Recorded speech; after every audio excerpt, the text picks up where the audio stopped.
I have just bought this cheap Vauxhall Corsa to see if I can fix it and sell it on to make a profit. Now that may sound straightforward enough, but this car has got quite a few issues, and to be honest, these cars are not worth anywhere near as much as what they were even 4 or 5 years ago. So because they're not worth all that much money, it means I'm going to have to do as much of the work on it myself as I can to keep the costs down in order to keep the profit on this one up. So let's take a look at what this car actually needs so that I can crack on with it and start getting this thing out the door for an MOT. When we look at any of the mechanical work, we know this car needs a damn good wash and a good polish, because that red is not the same as that red, because that red has faded. And it's a similar story at different parts of the car. A good wash is going to make a big difference to this Corsa. We'll worry about the wash later on, because this thing does have some mechanical issues. Let me show you what's going on with the suspension. So the front shocks were an advisory on the last MOT for a light misting of oil, but this car has been sat for 2 years, so that problem has caused it to deteriorate slightly. And if you turn the steering full lock,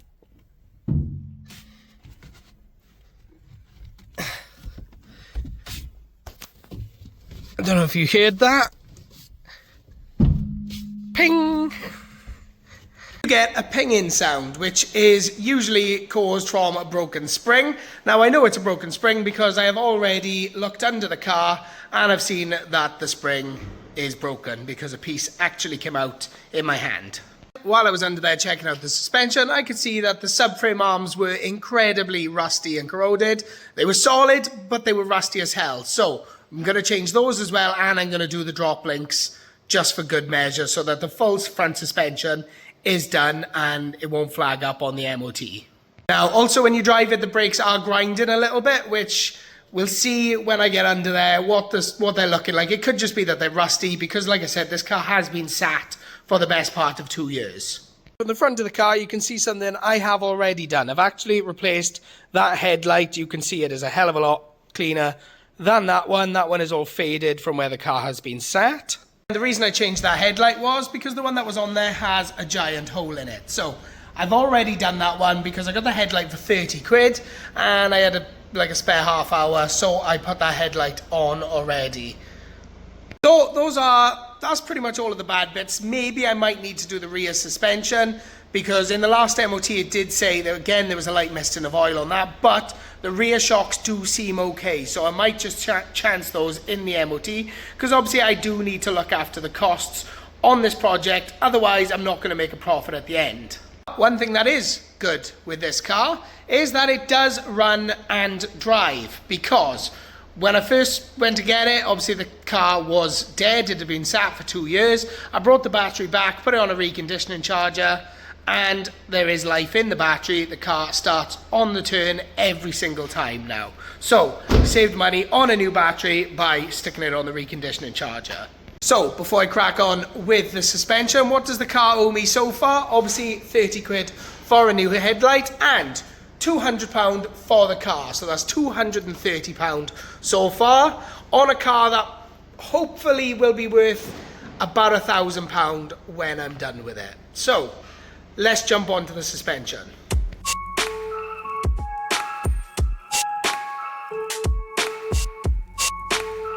Okay, so pretty corroded and grotty in here. Obviously, you can't really see it from there, but there was a broken bit of spring on that one. It is pretty obviously corroded in there. I mean, that is solid. The joints are fine. It does seem to work, but I'm going to change the lower arm and this anyway. I mean, I need to disconnect this from the shock to replace that, so I may as well change this while I'm in there. Now, I think on the brakes, the discs will come up all right. They just got a bit of surface rust, and there is plenty of meat left on those pads, even if everything is a bit rusty. To replace the spring shock and top mount, I've got a brand new second-hand spring shock and top mount. I've actually bought a pair so that I'm doing both sides, and the reason I bought it like this is because apparently if I just undo that top nut, I can fit the entire thing straight in without actually the need for spring compressors, because I don't have spring compressors and I really don't like spring compressors. I know what you're thinking, I should probably just fit new, but they were half the price of new, and obviously I've got to watch the budget on this car, because if I fit new everything, then I don't really stand much chance of making a profit. But those are from a reputable breaker. They do look really tidy, and they actually come with a 90-day warranty, so they, you know, if they were bad, they wouldn't be selling parts with a warranty, I can imagine. So they should do the job. And like I said, I got the spring, the shock, and the top mount, all for half the price of what it would have cost me for just a shock. When it comes to the drop link and the lower suspension arm, those will be brand new parts, because those are so corroded, and any second-hand ones probably would have looked the same. That I'm just going to fit brand new. They were cheap enough to just buy.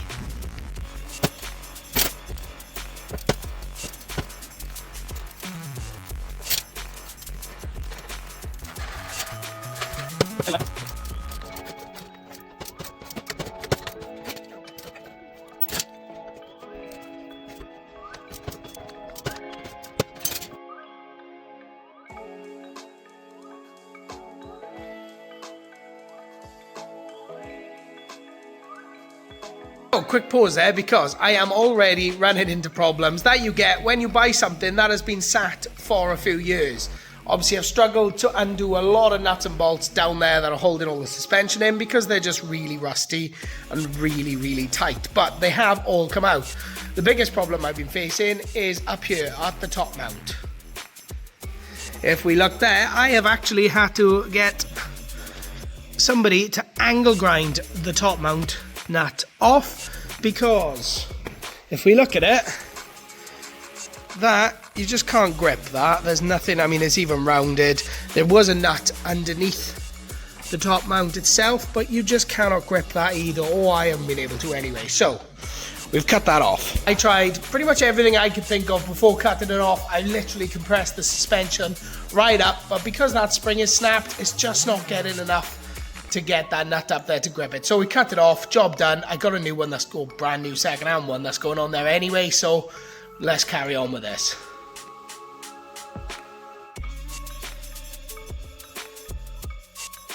Okay, fast forward again, because now that is all done. Now obviously I haven't changed the lower suspension arm, because there's actually a special like starred bolt or something on the end of it that I don't actually have the bits to do.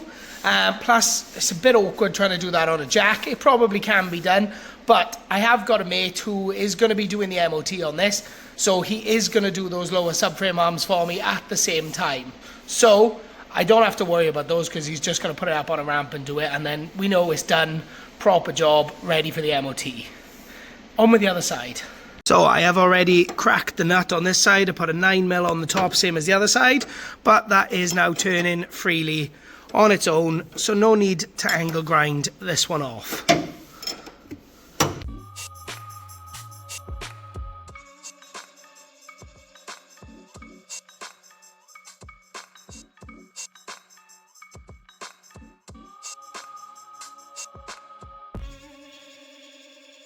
Another fast forward there. Passenger side is now done. That was definitely one of those jobs where one side takes you absolutely forever, and then the other side goes nice and smoothly. Now I did miss a lot of the filming there, because I did get a few phone calls that interrupted the filming, so I just cracked on, but it's done.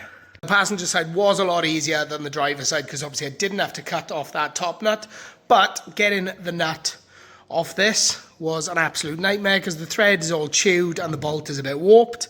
And then the new second-hand shock that I got also had half of one of these on there, and that was all chewed up as well. So did lose a bit of time doing that. But before I put the scuttle panel and the wipers back on, I need to check that the steering problem is actually fixed and that it's not pinging anymore. So ignition on. Let's go full lock to the right.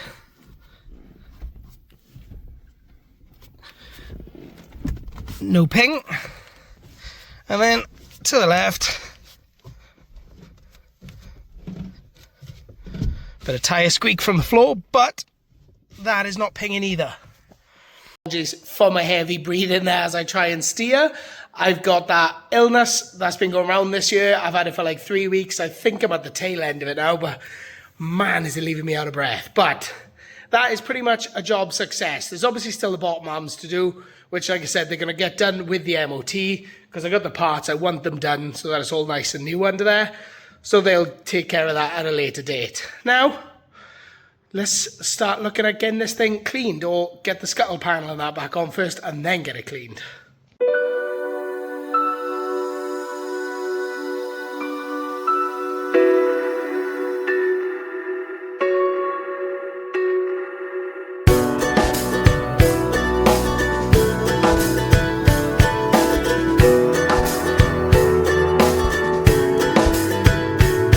Here she is, all clean and tarted up, but disaster has struck. Things have not gone to plan with this car whatsoever. The car has been for its MOT, and a few things went wrong that I wasn't really expecting. However, the fails were not the end of the road for this car. They really were not a problem. It's what happened after the MOT that I'll show you in just a minute that really destroyed any hope I had of making a profit on this car. If we look at the fails on this car, it failed on emissions, engine management light on, which was due to a faulty lambda sensor. That has now been repaired and the engine management light is gone. However, it also failed on the front subframe being seriously corroded or weakened at the front. So lambda sensor, pretty easy fix. Knocked the engine management light out. 2 fails, sorted pretty easily. The front subframe, now that was a bit more challenging, and I haven't done it, and I'll tell you why. Between MOT tests, the windscreen decided to crack. It may not look that bad from the outside, but from the inside, it's pretty bad. I mean, that would definitely fail on an MOT retest. So that leaves me with not an ideal situation, because the car already owes me £410. Now, a new subframe for that car is about £110. Or, if I really wanted to cheat, I reckon I could have probably cleaned off the rust and painted it. But that is not doing things properly, so I don't really want to do that option. There's no way it's going to get through a retest with that crack in the windscreen. And that windscreen is £230 to have a new one put in, and that is the cheapest I can find one. Because the car's not taxed or MOT'd, it's not insured. So the insurance wouldn't be valid if it was, so I can't even claim through the insurance under windscreen cover. Which means if I want that car on the road, I'm going to have to throw another 300 and something pounds at it, which would leave me 750 quid-ish in the hole, and that's if I could fit the subframe myself, on a car that's maybe worth £850 at a best guess. Which means it is a total disaster, because my goal at the start of this video was to flip a cheap car for a profit, and I'm now likely flipping a cheap car at a loss. I don't particularly like losing money on any of these things that I do, but you know, sometimes you end up taking a hit, because like I said, I'm not going to throw another £300 plus at that car, because money's a bit tight at the minute and I don't really have another £300 to throw at that, when I need to be throwing 300 quid plus at some of the things I got going on in there. After having the car advertised for a week as spares or repair of 500 quid, didn't really get any bites. I dropped the price slightly to 450 to see if I could at least break even, but it turns out I'm not. I'm getting best offers. A lot of offers around 300 quid. I have had one guy come through with an offer 350 quid. So I am selling the Corsa at a loss of about 60 quid. If you factor in my time, it is a bigger loss than that, but we don't really account for time on this channel. We just account for brass tacks. But at least I got to learn some things along the way, and I know a few more things now to look out for when I'm buying a cheap car to try and flip. At only a 60 quid loss, if this video does really well and share it with all your friends and they watch it, then I might actually end up not making a loss. So I'll take the loss, and I'll take the lesson that just because it's cheap doesn't mean I should buy it. If you like this video, then make sure you give it a thumbs up. If you think I shouldn't have sold the car and I should have just not been so tight and dug in a little deeper, then let me know in the comments. And obviously, if you like what I'm doing and you want to see what else is still to come on this channel, then make sure you hit that subscribe button. And until the next video, thank you so much for watching.